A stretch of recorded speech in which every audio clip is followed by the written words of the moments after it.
l'âge mûr. Et là, nous conclusions et nous disons qu'il est adulte. Dans cette étape-là, l'homme a le sens de ses responsabilités. À cet âge que je m'adresse aujourd'hui, il juge et il décide. Et on lui dit qu'il est adulte. Jésus-Christ, il n'est pas resté bébé spirituellement. Même en stature, Jésus-Christ prenait la taille. Peuple du Seigneur, assemblée de Nurtingen, je vous exhorte par cette parole. Nous voulons que la croissance dans notre vie prenne place de bien-aimé. Tu seras triste si tu fais un enfant qui ne croise pas. Tu as besoin d'un enfant qui prenne la taille. Il va commencer à bien parler. Et s'il commence à aller à l'école, il te porte de bonnes notes. Et tu es content. Alléluia. Amen. Même dans le corps du Christ, dans l'église, les hommes de Dieu qui nourrissent ces brebis, il a besoin aussi que ces brebis portent de bonnes notes. C'est-à-dire comme Jean s'est adressé à l'église, il a dit ceci: je me réjouis parce que vous portez bien et que vous gardez la vie chrétienne comme elle est. Alors je souhaite que vous prospérez à tous égards. Alléluia. Amen. Ça c'est le souhait qu'il a prononcé à l'église. Parce que le peuple marchait dans la crainte et dans l'obéissance. Le Père ici, on nous dit qu'il a connu celui qui est dès le commencement. Ce n'est pas seulement des gens qui marchent dans la chair. Et ils n'ont pas connu seulement Dieu dans la chair. Mais ils ont connu Dieu spirituellement. Ils ont connu qui est Dieu. Ils sont capables de défendre la vie de Jésus-Christ aux autres. Ce sont des gens qui marchent si longtemps avec leur Dieu.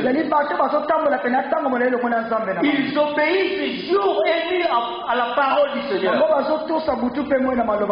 Leur relation avec le Seigneur est toujours dans la conformité. Les hommes âgés dans l'église doivent se conduire, mes bien-aimés, comme des pères et des frères aînés. Alléluia. Amen. Ça c'est l'âge que nous avons besoin dans cette église. Et ça sera terrible s'il y a un bébé. Il est laissé toujours au biberon. Ce bébé, il doit passer du lait à la nourriture solide. C'est même aux chrétiens. On n'est pas seulement là pour apprendre les premiers rudiments des oracles de Dieu. Mais il y a des fois, il y aura des paroles dures et sévères. Et Jésus-Christ, quand il voyait beaucoup de gens venir, il a compris que ces gens vraiment ne viennent pas pour les saluer. Vous pouvez comprendre ce que Jésus-Christ a adressé à ces gens. Il a dit: écoutez, si vous me suivez, parce que hier vous avez mangé du pain et du poisson, c'est pourquoi vous me suivez. Vous ne venez pas pour recevoir les saluts. Ça, ce n'est pas des paroles faciles. C'était dur. Mais ces gens-là ont accepté telles paroles. Ils ont accepté, ils ont besoin de Jésus-Christ. Alors on doit quitter à la nourriture qui est encore légère, passer à la nourriture solide. Les hommes qui sont âgés doivent marcher dans la crainte et dans l'obéissance. Doit se conformer à la doctrine de Christ. En lui, cet homme-là qu'on appelle majeur, la vie de Jésus-Christ est en lui. On peut dire autrement que Jésus-Christ est fait en lui. On voit l'image de Jésus-Christ en lui. Sans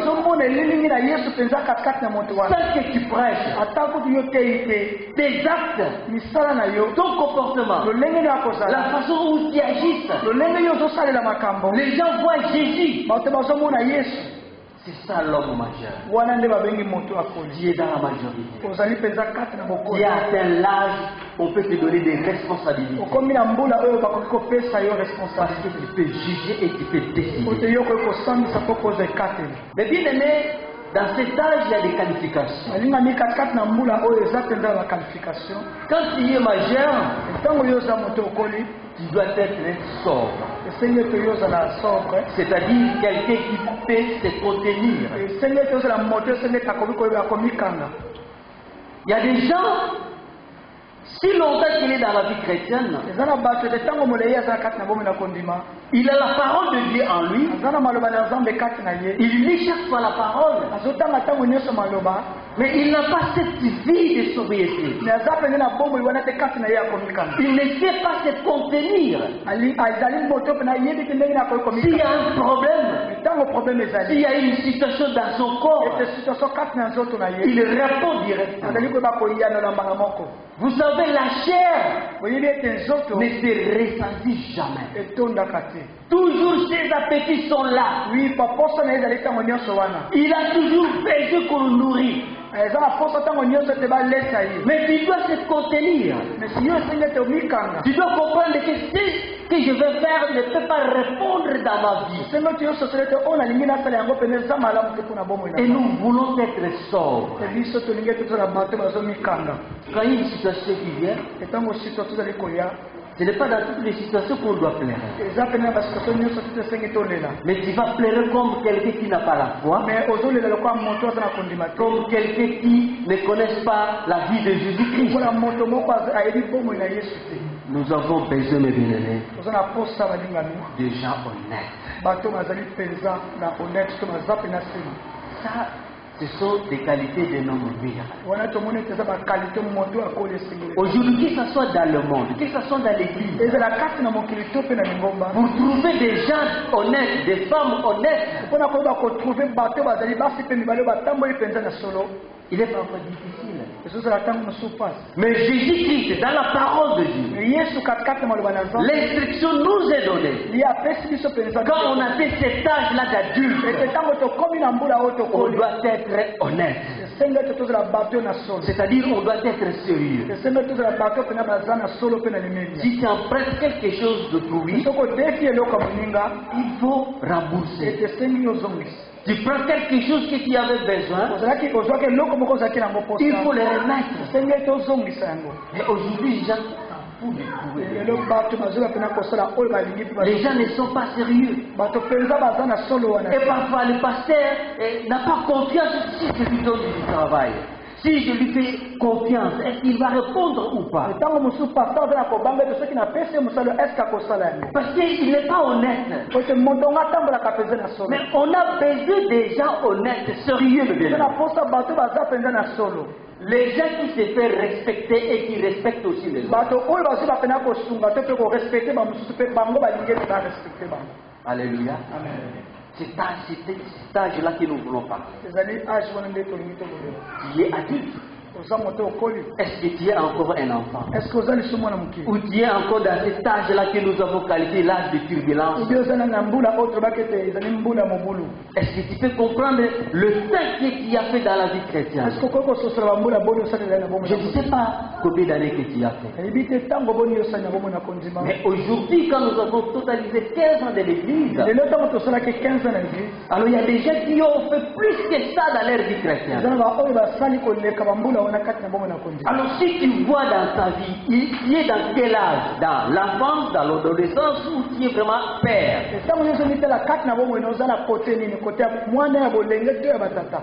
il faut tout d'abord être sobre. esenge tuyozala mpenza moto oyo ya mikangi Et il faut être aussi honnête.